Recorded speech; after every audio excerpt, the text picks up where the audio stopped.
Olá, hoje é o dia 10 de agosto de 2025 e nós estamos iniciando mais uma aula de Escola Dominical da Primeira Igreja Presbiteriana Independente de São Paulo, também conhecida como Catedral Evangélica de São Paulo.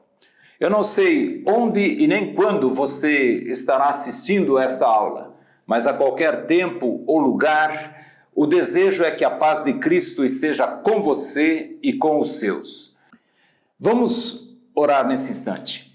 Senhor, nós te agradecemos pela oportunidade de estudar a Tua Palavra e te pedimos que o Teu Espírito Santo aplique às nossas mentes e aos nossos corações o significado profundo do texto bíblico e que haja edificação para todos aqueles que participarem conosco desses momentos. É o que te pedimos em nome de Jesus, agradecidos. Amém.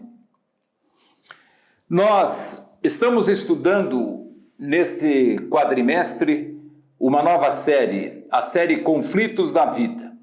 Iniciamos no último domingo mais esta jornada de estudos bíblicos. Ao todo serão 17 encontros dominicais com diversos professores se alternando para juntos refletirmos sobre este tema de vital importância para todo ser humano. O estudo desta série trata dos conflitos que mais se manifestam na vida das pessoas. E quer queiramos ou não, ainda que alguns tenham a visão de que, como cristãos, nós estamos imunes, estamos protegidos e não expostos aos conflitos, sabemos que isso não é verdade. Com esta série de estudos, nós temos 3 principais alvos. O primeiro deles é encontrar respostas para a origem dos conflitos da vida. O segundo é mostrar que Deus tem respostas ao ser humano. E o terceiro é preparar, é equipar os cristãos para ajudar outras pessoas que se encontrarem em conflitos. Na aula do domingo passado, que foi a aula inaugural, que por sinal está disponível no canal do YouTube, nós estudamos sobre a origem da vida, que é Deus, sobre o propósito da vida, que é a glória de Deus, e dando-nos elementos para que possamos entender o sentido da vida, que é a paz com Deus. Isso porque quando estamos em paz com Deus, estamos em condições de experimentar todas as bênçãos que Ele tem reservado a cada um de nós. O estudo de hoje é de onde vêm os conflitos. O texto básico é bastante extenso e a leitura é importante. Então eu recomendo que, assim que nós terminarmos esse estudo, você faça a leitura completa de Gênesis capítulo 3, do versículo 1 até o versículo 24. Nós vamos, neste momento, ler apenas os primeiros 6 versículos, mas você que conhece a Bíblia já vai se lembrar da história. E até aqueles menos familiarizados com o texto bíblico vai se lembrar dessa história que trata da queda do ser humano, da entrada do pecado no mundo. Diz assim o texto sagrado: mas a serpente, mais astuta que todos os animais selvagens que o Senhor tinha feito, disse à mulher: é verdade que Deus disse, não comam do fruto de nenhuma árvore do jardim? A mulher respondeu à serpente: do fruto das árvores do jardim podemos comer, mas do fruto da árvore que está no meio do jardim, Deus disse, vocês não devem comer dele, nem tocar nele, para que não venham a morrer. Então a serpente disse à mulher: é certo que vocês não morrerão, porque Deus sabe que no dia em que dele comerem, os olhos de vocês se abrirão, e como Deus, vocês serão conhecedores do bem e do mal. Vendo a mulher que a árvore era boa para se comer, agradável aos olhos e árvore desejável para dar entendimento, tomou do seu fruto e comeu, e deu também ao marido, e ele comeu. Pois bem, o alvo desta lição é entender que a entrada do pecado no mundo é a causa principal dos conflitos da vida até os nossos dias. E também temos por objetivo encorajar você a ter uma vida de vitória em Cristo, mesmo em meio aos conflitos da vida aos quais todos nós estamos sujeitos. O certo é que os conflitos estão presentes em todos os lugares, em todas as áreas das nossas vidas. Há guerras e rumores de guerras. Embora se fale muito hoje dos conflitos entre a Rússia e a Ucrânia, onde já tivemos 1.400.000 baixas, do conflito entre Israel e Hamas, o grupo palestino que controla a faixa de Gaza, há pelo menos outros 10 conflitos, outras guerras, sobre as quais fala-se muito pouco. Mas também a Bíblia, lá em Tiago, capítulo 4, do versículo 1 a 3, já falava sobre as guerras e de onde elas vêm, de onde elas precedem. Diz assim o texto: de onde precedem as guerras e as brigas que há entre vocês? De onde, senão dos prazeres que estão em conflito dentro de vocês? Vocês cobiçam e nada têm, matam e sentem inveja, mas nada podem obter. Vivem a lutar e a fazer guerras. Nada têm, porque nada pedem. Pedem e não recebem, porque pedem mal, para esbanjares em seus prazeres. Há, portanto, conflitos de toda a espécie, e parece que onde não há, as pessoas se empenham em criá-los. Para a finalidade do nosso estudo, vamos nos concentrar nos conflitos entre as pessoas e até aqueles mais frequentes no nosso cotidiano. Conflito marido-mulher, pais e filhos, chefes e subordinados, conflitos que enfrentamos como motoristas de trânsito, conflitos entre irmãos da igreja, na sociedade, onde quer que estejamos. Mas de onde vêm esses conflitos? Qual é a origem deles? No ano de 1986, 2 navios colidiram no Mar Negro, lançando centenas de pessoas nas águas geladas e provocando também centenas de mortes. As notícias do desastre tornaram-se mais terríveis quando uma investigação revelou que o acidente foi causado pela teimosia humana. É isso mesmo. Cada capitão estava ciente da presença do outro navio e ambos poderiam ter optado por uma ação preventiva para evitar aquela colisão, mas nenhum deles quis ceder. Quando viram que cometeram um erro, já era tarde demais. Ficou clara a existência de um conflito de atitudes entre os 2 capitães. E na maioria das vezes, a teimosia, a inflexibilidade, o interesse próprio, a vaidade acabam por serem os causadores de conflitos que causam grandes estragos na vida das pessoas. E são muitas as explicações dadas acerca da origem dos conflitos pelos especialistas no assunto. Mas, por mais bem fundamentadas que elas sejam, como pessoas que têm a Bíblia Sagrada como regra de fé e prática, basta voltarmos os olhos ao começo da história da humanidade, especialmente para Gênesis 3, que nós encontramos uma resposta. Nós podemos até dividir a história humana entre antes e depois do evento ali relatado. E a pergunta que insiste é: por que temos problemas? Por que os conflitos parecem aumentar a cada dia? Salomão diria: o que descobri é tão somente isto, que Deus fez o ser humano reto, mas ele se meteu em muitos problemas. Está lá em Eclesiastes, capítulo 7, versículo 29. O apóstolo Paulo daria a seguinte resposta: mas você precisa saber disso. Nos últimos dias sobrevirão tempos difíceis, pois os seres humanos serão egoístas, avarentos, orgulhosos, arrogantes, blasfemadores, desobedientes aos pais, ingratos, ímpios, sem afeição natural, implacáveis, caluniadores, sem domínio de si, cruéis, inimigos do bem, traidores, atrevidos, convencidos, mais amigos dos prazeres do que amigos de Deus. Isso está em 2 Timóteo, capítulo 13, versículo 14. Por esses textos bíblicos, nós temos duas verdades que se completam.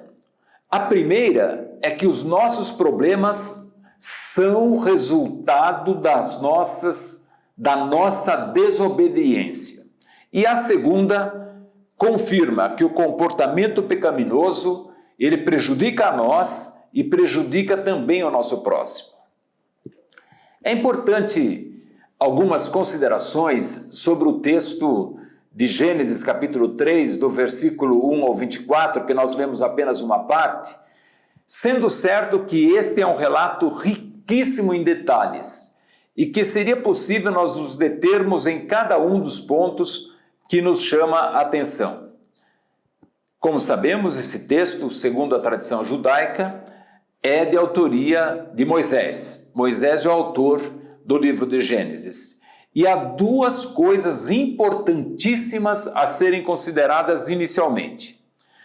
A primeira é que nós precisamos entender se este texto é um texto literal ou se ele é um texto metafórico.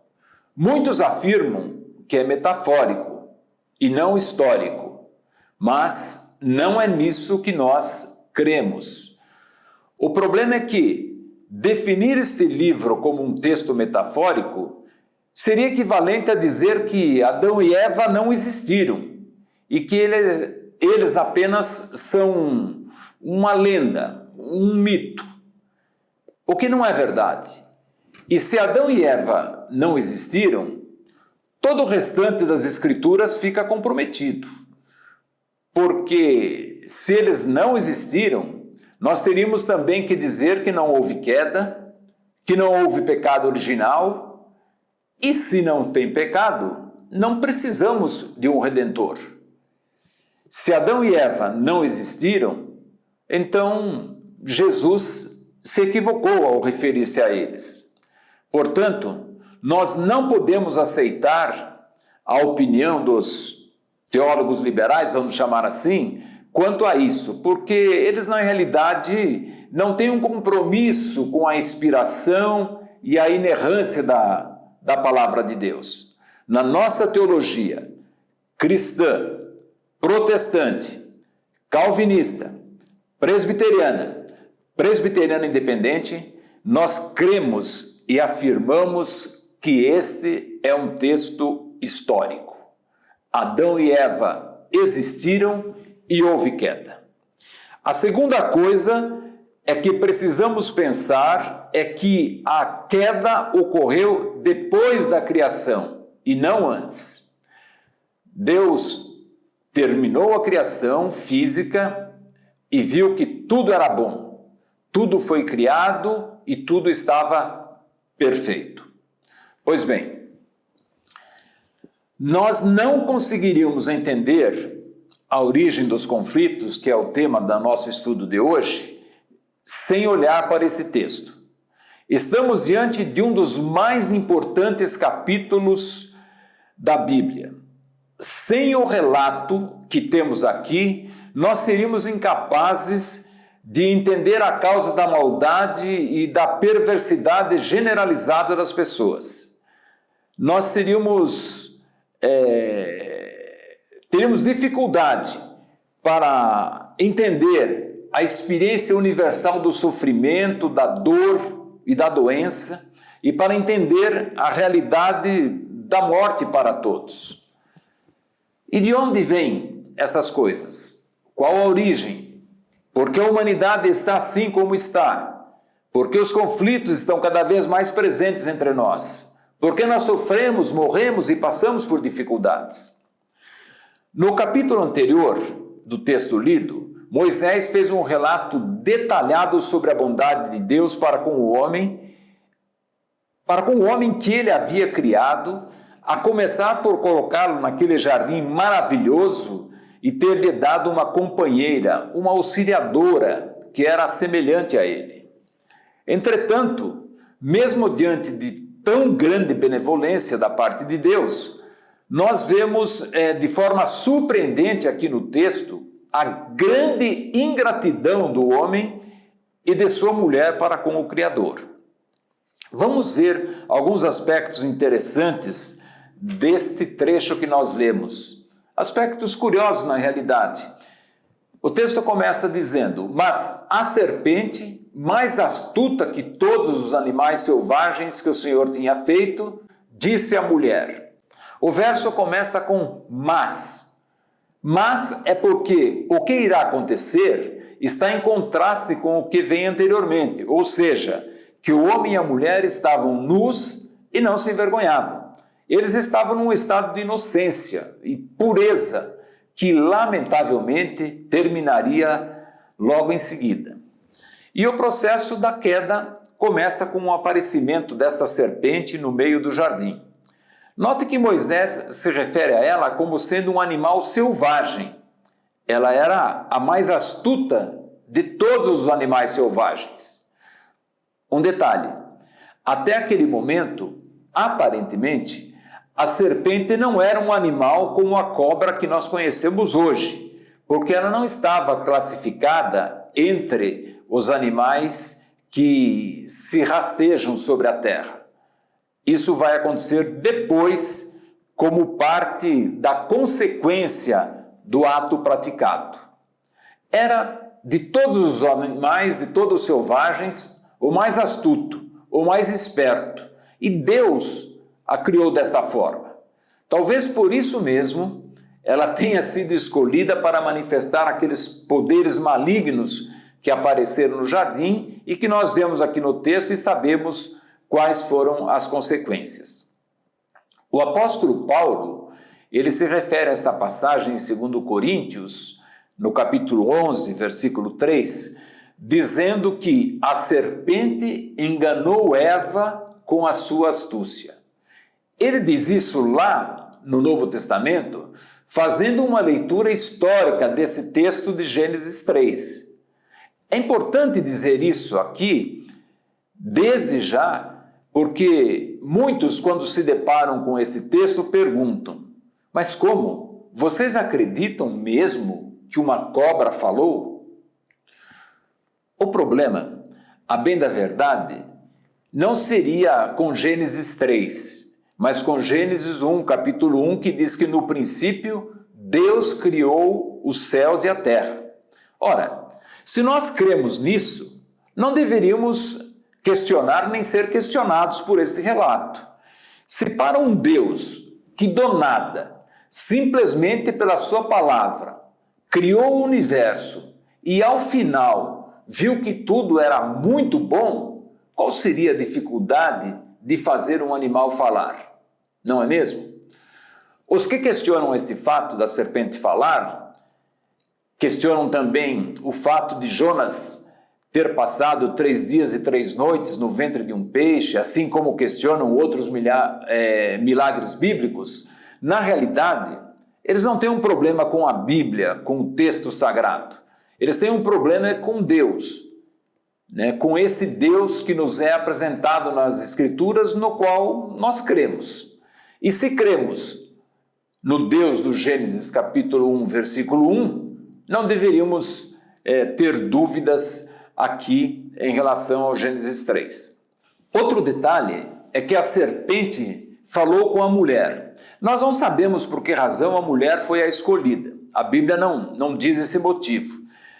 Também chama a atenção o fato da serpente já ter conhecimento da ordem de Deus. Nós vemos que ela questionou exatamente a ordem.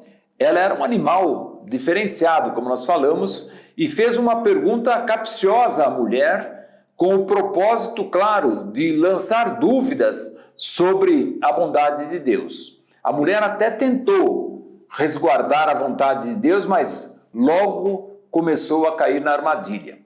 E a serpente questiona, né, exatamente se ao comer o fruto eles de fato morreriam, ou se Deus estaria fazendo aquela exigência porque ao tocar naquela árvore seus olhos se abririam e como Deus eles passariam a ser conhecedores do bem e do mal. Nesse aspecto, Deus tinha deixado claro que no dia que comessem daquele fruto, certamente haveriam de morrer. Nós sabemos que Adão não morreu naquele momento e viveu 930 anos depois de ter comido do fruto. Isso nos leva a crer que a morte naquele instante tinha um significado muito mais amplo do que a simples cessação da vida física. E assim, há, além desta curiosidade da serpente, vários outros pontos curiosos no texto sobre os quais nós poderíamos nos deter aqui, mas por uma questão de tempo não vamos fazê-lo. Por exemplo, a conversa entre Deus e Eva, que culpa a serpente. A conversa entre Deus e Adão, que tentou esconder-se e culpou Eva. A conversa entre Deus e a serpente. E vemos aqui, poderíamos ver em detalhes a indignação de Deus diante da ingratidão humana e as consequências da desobediência para a serpente, para Adão, para Eva e toda a humanidade. Isso tudo vale a pena ler e meditar lá no texto e buscar a orientação do Espírito para entender o ensinamento que este relato pode nos oferecer. O certo é que, com essa queda dos nossos pais, os relacionamentos básicos e principais do ser humano foram quebrados. O pecado atingiu a nossa relação com Deus. O homem que tinha deleites e prazer em encontrar-se com Deus, ouvir a sua voz e desfrutar da sua companhia naquele jardim, passou a sentir medo e sentir-se cheio de culpa. O pecado rompe a nossa relação com Deus. O pecado rompeu a relação com o próximo. O casal vivia em harmonia, em plena felicidade. No entanto, agora está com vergonha e posiciona-se um contra o outro. O pecado abriu uma fissura no relacionamento conjugal e, consequentemente, nas relações interpessoais. E não apenas isso, o pecado gerou uma fenda na alma, uma desorganização dentro de nós. O homem passou a viver em guerra com ele mesmo, sentindo medo, sentindo culpa e, por isso, fugindo de Deus. Não é essa a nossa realidade? E, além disso, o pecado rompeu a nossa relação com o nosso habitat, com a natureza, com a terra, com o mundo em que vivemos. A terra se torna maldita por causa do homem. Essa é a expressão que Deus usa lá. E os animais que viviam em harmonia com o homem agora passam a apresentar um perigo. E dessa maneira, nós não temos a menor dúvida de que a queda do ser humano, o pecado, foi a maior tragédia que aconteceu na história humana. E o que isso tem a ver com os conflitos? O que isso tem a ver com tudo isso que nós estamos falando aqui agora? É que depois da queda nós não somos mais os mesmos. Quem somos agora depois da queda? Por que sofremos? Repito, a verdade é que a entrada do pecado no mundo estragou a festa da vida. Nós lemos que o Éden era um lugar aprazível, um paraíso no verdadeiro sentido da palavra. E a prova disso e a razão para que assim fosse é que lá não havia pecado. Entretanto, a partir da queda, o ser humano adquiriu a natureza do pecado. Por certo, Adão e Eva, após terem cometido o pecado, passaram a experimentar um forte sentimento de perda. E nós herdamos do primeiro casal o gene do paraíso perdido. é o sentimento ou a sensação que tínhamos algo precioso e perdemos e não vamos recuperar mais. A sensação de que não somos exatamente o que fomos criados para ser. Então, quem somos depois da queda? O pastor Marcos Weinhauser, em um dos seus livros, Opção pela Vida, ele apresenta com exemplos reais soluções com abordagem cristã para aqueles que vivem em conflito, para aqueles que buscam, diante das perdas, alguma resposta. E ele criou um esboço que mostra quem exatamente somos após a queda. Nós somos, em primeiro lugar, seres expulsos do paraíso. Com a ordem que o Senhor havia dado de não comer apenas uma árvore, a liberdade que estava declarada, e o homem sequer precisava consultar o Criador, pois ele poderia desfrutar de todas as demais árvores. Contudo, não contente com tamanha bênção, Adão e Eva quiseram ir além do que Deus estabeleceu. A consequência é que foram expulsos do jardim. Nós somos esses seres expulsos, que perdemos algo que tínhamos e não podemos mais recuperar. Nós somos também seres insatisfeitos com os paraísos que temos. Esse senso de perda que carregamos nos faz pessoas insatisfeitas. Nada nos satisfaz, nada preenche o nosso coração que não está no lugar originalmente planejado por Deus. Isso explica o comportamento da humanidade que busca freneticamente satisfazer-se em tantas coisas e em tantos lugares e nunca encontram satisfação.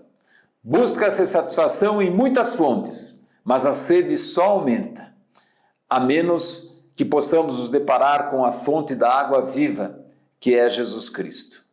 Nós somos também seres de paraíso em paraíso. Como sempre ocorre, uma pessoa fora do seu ambiente natural se comporta como um peregrino, como alguém que está em terra estrangeira e não domina aquele idioma. E assim, sempre achamos que a próxima circunstância, a próxima companheira, o próximo companheiro, o próximo emprego, a próxima cidade, o próximo país, nos trará a felicidade tão sonhada. Mas esse é um engano, porque nenhum paraíso suprirá aquele que foi perdido, senão o plano de redenção providenciado pelo próprio Deus, que é Jesus Cristo. Nós somos também seres impedidos de voltar ao paraíso perdido. O ser humano tinha um paraíso e por desobediência foi dele expulso. Como dissemos, a humanidade sofre as consequências. E pelo relato bíblico, lá no versículo 24, Deus colocou obstáculos que impediram a volta de Adão e Eva ao paraíso. Eles sequer voltaram a ter acesso ao caminho da árvore da vida. Por isso, o preço continua sendo pago e a vida tem que ser vivida com as emoções dos conflitos a serem enfrentados. Por fim, nós somos seres que decidem. O Senhor Deus perguntou a Adão: quem lhe disse que você estava nu? Você comeu da árvore da qual ordenei que não comesse? O primeiro homem decidiu errado. E as consequências dessa decisão passaram para todos os homens e chegaram até nós. É o que nos diz Romanos capítulo 5, versículo 19. Porque, como pela desobediência de um só homem muitos se tornaram pecadores, assim também por meio da obediência de um só, muitos se tornarão justos. Todos os momentos de nossas vidas são marcados por escolhas. Ninguém vive sem tomar decisões. No mundo após a queda, nós temos que decidir. E a boa notícia é que, para uma queda tão trágica, tão desastrosa, nós temos uma redenção fantástica. Pela graça de Deus, através de Jesus Cristo, nós retornaremos ao paraíso eterno. Poderemos ter acesso à árvore da vida e de lá jamais seremos expulsos. Mas uma outra pergunta que fizemos é por que sofremos? Essa é uma outra questão a responder. No texto de Eclesiastes, que nós já mencionamos, no capítulo 7, versículo 29, diz: o que descobri é tão somente isto, que Deus fez o ser humano reto, mas ele se meteu com muitos problemas. Esse versículo nos ensina que muitos problemas e sofrimentos que enfrentamos são nossa culpa e não são culpa do destino. Nós sabemos que muitos sofrem por causa dos outros, vítimas de guerra, por exemplo. Mas, via de regra, os problemas que enfrentamos, as enrascadas que nos metemos, têm mais a ver com as escolhas erradas que nós fazemos.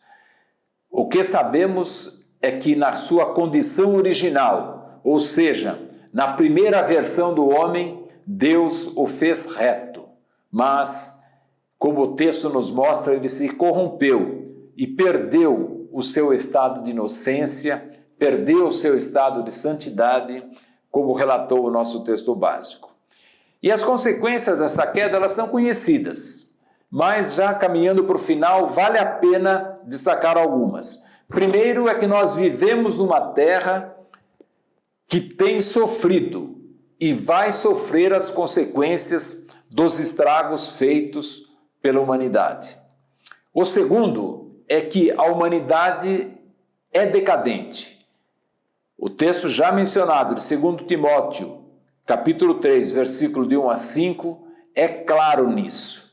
Ali nós encontramos 18 adjetivos negativos que explicam a razão das dificuldades entre as pessoas.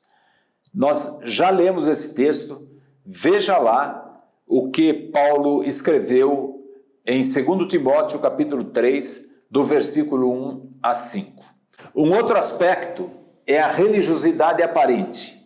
Note, 2 Timóteo, capítulo 3, o 5º versículo, diz: tendo forma de piedade, mas negando o poder dela. Por incrível que pareça, pessoas com as características de 2 Timóteo, capítulo 3, de 1 a 5, ou seja, seres humanos egoístas, avarentos, orgulhosos, arrogantes, blasfemadores, desobedientes aos pais, ingratos, ímpios, sem afeição natural, implacáveis, caluniadores, sem domínio de si, cruéis, inimigos do bem, traidores, atrevidos, convencidos, mais amigos dos prazeres que amigos de Deus, tendo forma de piedade, mas negando o poder dela, essas pessoas se revestem de religiosas. Alguém já disse que é justamente atrás das fachadas da religiosidade que as pessoas mais se escondem. Um outro aspecto é que nós não podemos negar que nós vivemos num campo de batalha. Efésios capítulo 6, versículo 10 e 12, diz: quanto ao mais, sejam fortalecidos o Senhor e da força do seu poder. Vistam-se com toda a armadura de Deus, para poderem ficar firmes contra as ciladas do diabo.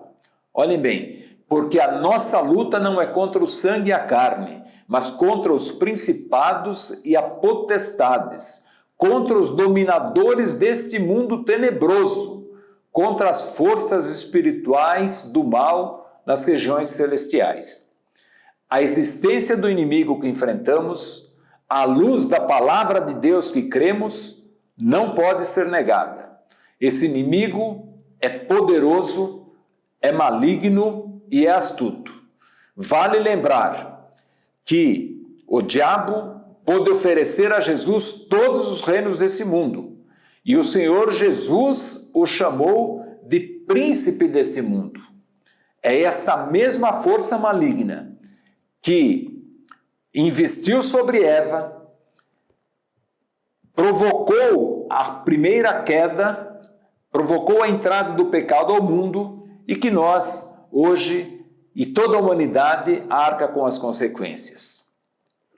Concluindo, diante deste relato bíblico e do que nós comentamos aqui, embora essas realidades mostrem a queda do ser humano e expliquem a origem dos conflitos e a permanência deles entre nós, nada está definitivamente perdido. A proposta bíblica não é para que tenhamos uma atitude conformista e nem derrotista. O apóstolo Paulo afirmou: graças, porém, a Deus, que em Cristo nos conduz em triunfo. Isto é 2 Coríntios, capítulo 2, o versículo 14. É importante, além disso, nós crermos que em qualquer situação, Deus estará conosco. Em Isaías, capítulo 41, versículo 9 e 10, está escrito: Tu és meu servo, eu te escolhi e não te rejeitei. Não temas, porque eu sou contigo. Não te assombres, porque eu sou o teu Deus. Eu te fortaleço, eu te ajudo e te sustento com a minha destra fiel. Em Mateus, capítulo 28, versículo 20, Jesus disse: Eis que estou convosco todos os dias, até o fim dos tempos. É, pois, importante, desde logo, crermos nesta presença constante de Deus conosco. Lembre-se, a Bíblia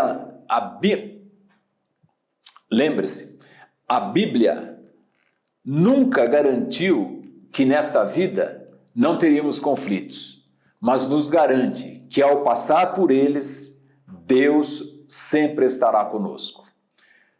Sabemos onde começaram os conflitos e as razões pelas quais eles acompanham a humanidade em toda a sua trajetória e continuará acompanhando. Importa-nos agora não dar ouvidos à serpente e termos uma vida de vitória em Cristo, mesmo em meio aos conflitos da vida, aos quais todos nós estamos expostos, aos quais todos nós estamos sujeitos. Que Deus nos ajude nesta caminhada.